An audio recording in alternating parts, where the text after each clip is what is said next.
Welcome to Hope is Here. My name is Greg Horn. We are continuing our series, Heroes of the Bible, this week.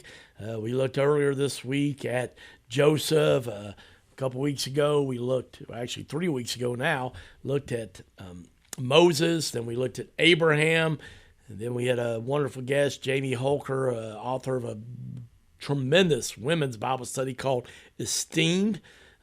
Looked at some heroic women of the Bible. We actually did 3 programs there. She looked at several women that God used greatly in the Bible.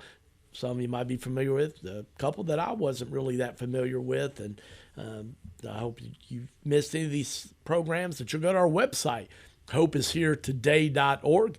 That's hopeisheretoday.org, and know that you will be blessed by these programs. Yesterday and Monday we looked at Joseph, and today we're going to look at somebody that, I really, until we started putting this series together, didn't really realize how much impact Isaiah had on my life.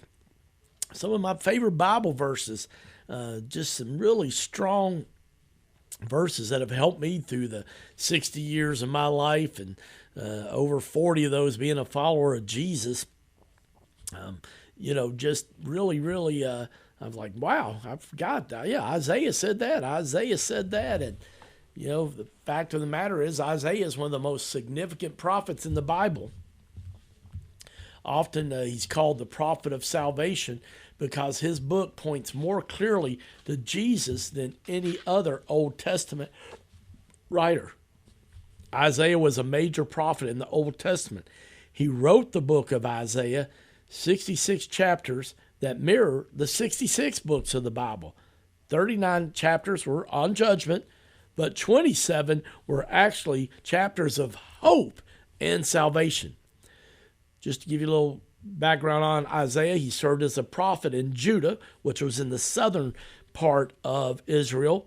His ministry lasted roughly 740 to 680 BC, so about 60 years there. Isaiah prophesied during the reigns of these kings, Uzziah, Jotham, Ahaz, and Hezekiah. And here's the powerful part. A lot of people are like, man, I mainly just like the New Testament. Well, guess what? Isaiah was quoted over 50 times in the New Testament.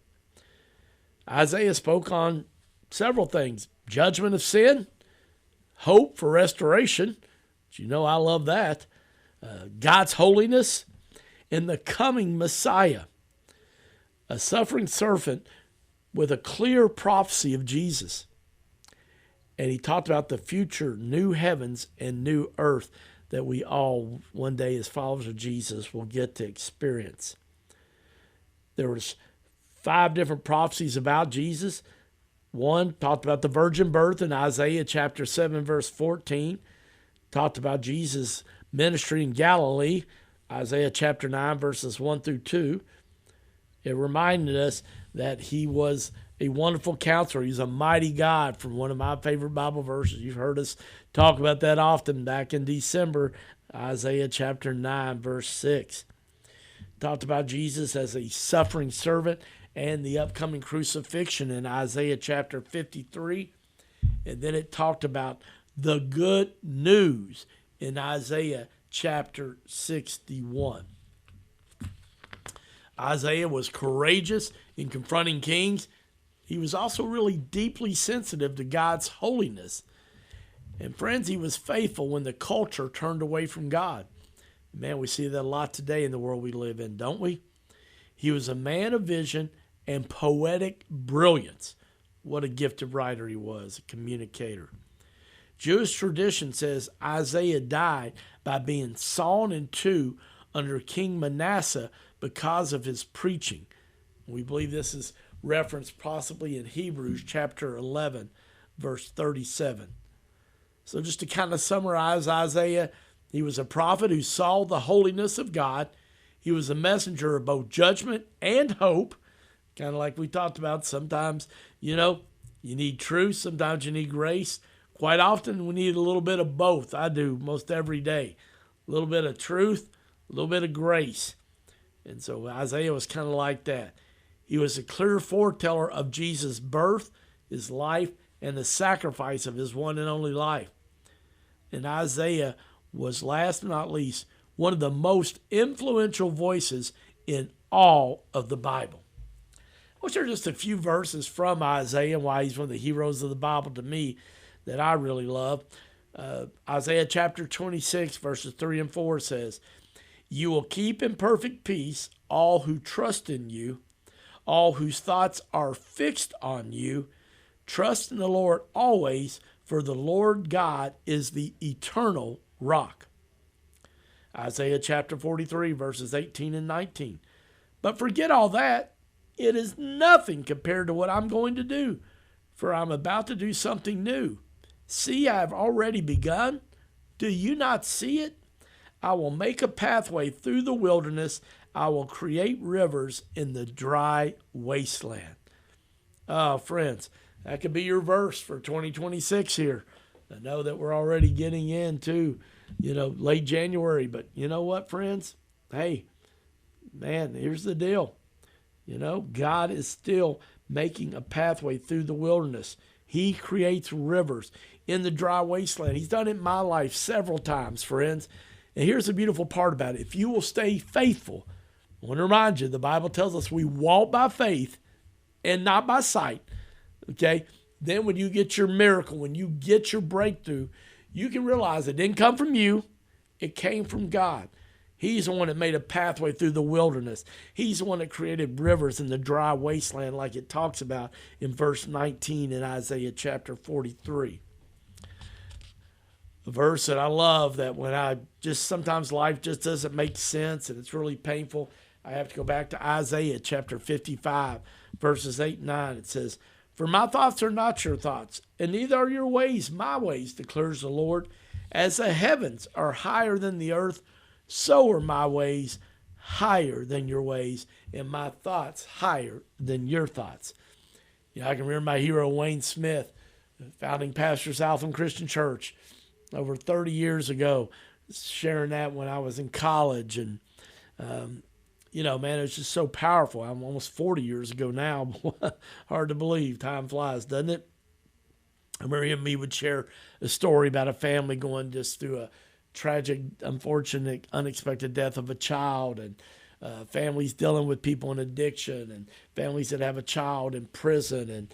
And Wayne would share it with just tears streaming down his face, and he would just say, "Hey, man, I just have to go to the Bible sometimes and quote Isaiah 55, 8 and 9, that my thoughts are not your thoughts, and my ways are not your ways, declares the Lord. As high as the heavens are above the earth, so are my thoughts and my ways higher than your thoughts and your ways." Such a blessing, friends, to know that, God knows what's going on, even though sometimes we don't understand and we don't see it. And I just want you to be encouraged by that today. We all, I think, want to see and hear God clearly, don't we? And when, Isaiah actually walked into the temple during a national crisis, he didn't meet comfort. He actually met God himself.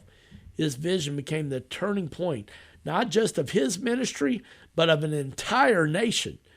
When we see and hear God clearly, friends, everything else comes into focus. Our sin, our purpose, and our calling. The first thing I think we can learn about Isaiah in Isaiah chapter 6, verses 1 through 4 is one, Isaiah saw the greatness of God. Isaiah actually saw the greatness of God. It tells us in verse 1 through 4 in Isaiah chapter 6, "In the year that King Uzziah died, I saw the Lord high and exalted, seated on a throne, and the train of his robe filled the temple. Above him were seraphim, each with 6 wings. With 2 wings they covered their faces, and 2 they covered their feet, and with the other 2 they were flying. And they were calling to one another, 'Holy, holy, holy is the Lord God Almighty. The whole earth is full of his glory.' At the sound of their voices, the doorpost and threshold shook, and the temple was filled with smoke." Oh, friends, so good there. Verse 1, it talks about, "I saw the Lord high and exalted." Friends, it reminds us that God is sovereign even when leaders fall. It talks about in the year there, King Uzziah died there in verse 1. And you know, friends, we know that human kings die, but the King of Kings, he does not. King Jesus. Secondly, God's holiness, it fills a room. Oh, my goodness. Man, it fills a room. You know, there's that beautiful song, Holy Forever. I give Chris Tomlin credit. Maybe somebody else wrote it, but, it says the angels cry, holy, holy, holy. And, it's the only attribute, friends, that's ever repeated 3 times. And, Isaiah, when he sees this, he's not seeing a small God. He sees a glorious, majestic, undeniable God. Here's the application, friends. When your world shakes, lift your eyes to the throne. Here's something else I know, friends. Worship resets our perspective. Oh, sometimes I get discouraged, I get down, I get out. When I hear powerful songs like that song, Holy Forever, it says 1,000 generations falling down in worship to sing the song of ages to the Lamb. And to all who've gone before us and to all who will believe, will sing the song of ages to the Lamb. Jesus, your name is the highest. Your name is the greatest. Your name stands above them all.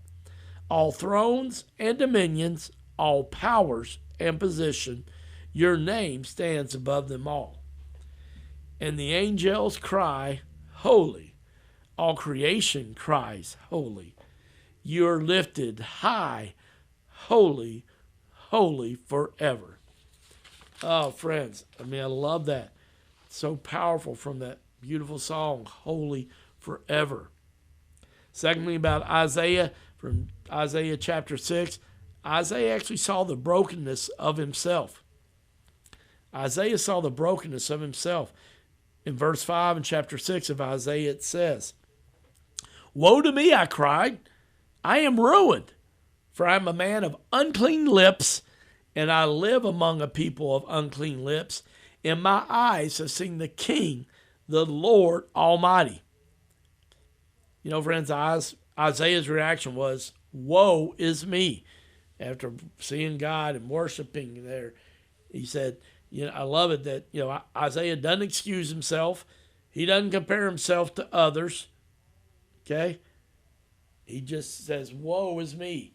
And I think about, sometimes people with my nephew Walker Horn, who's a walk-on University of Kentucky basketball team, and think, man, he needs to shoot the ball. And he finally did get his first basket back in late November, the day before Thanksgiving. But I remember people all the time saying, why doesn't Walker shoot more? And I simply tell him that, what? He knows that's not his role. His role is to help make his teammates better, being a great scout team player, to be an encourager. You see him, he's one of the first guys off the bench during timeouts and things to encourage teammates and lift them up. And that's kind of, Walker knew his role, and that's what he does. God's holiness reveals our need. Friends, before God sends us out, he cleans us within. And friends, there's another thing I'm learning. Conviction is a gift, not a punishment. Notice I didn't say condemnation. I said conviction. Conviction is a gift, not a punishment. Unfortunately, we're out of time, but I hope you'll join us again tomorrow as we continue looking at the prophet Isaiah, a voice from God in troubled times. My name's Greg Horn, and this is Hope is Here.